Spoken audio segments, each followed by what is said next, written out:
నాలుగు పైసలు ఇసిరేసి, నాలుగు కోట్ర సిజరాలు ఇసిరేసి, చికెన్ మటన్ ఇసిరేసేసరికి నా పక్షాన యుద్ధం చేయాల్సిన నా ప్రజలను కొనుక్కుంటావు నువ్వు. నా శిబిరంలో ఉండాల్సిన బీసీ ఎస్సీ ఎస్టీల కోట్లాది మంది ప్రజల్ని డబ్బులు ఇసిరేసి, మాసం ఇసిరేసి, సారపోసి, మాయమటలు చెప్పి నా శిబిరంలో ఉండాల్సిన బీసీ ఎస్సీ ఎస్టీ ప్రజల్ని నువ్వు కొనుక్కుంటున్నావు అంటే నువ్వు దయ్యం కాదా? దేవుళ్ళు అయినటువంటి అమాయక ప్రజల్ని కొనుక్కోవడం నేరం కాదా? అందుకనే అగ్ర కుల ఉగ్రవాదులు మీరు, సామాజిక హంతకులు మీరు, సోషల్ క్రిమినల్స్, సోషల్ చీటర్స్ మీరు.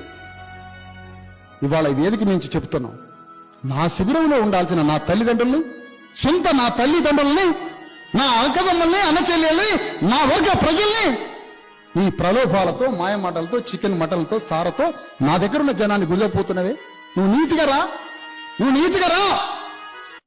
యుద్ధంలో 119 అసెంబ్లీలలో 119 ఎమ్మెల్యేగా పోటీ చేసే మొత్తం అగ్ర కులాల పార్టీ అభ్యర్థుల్ని బొంద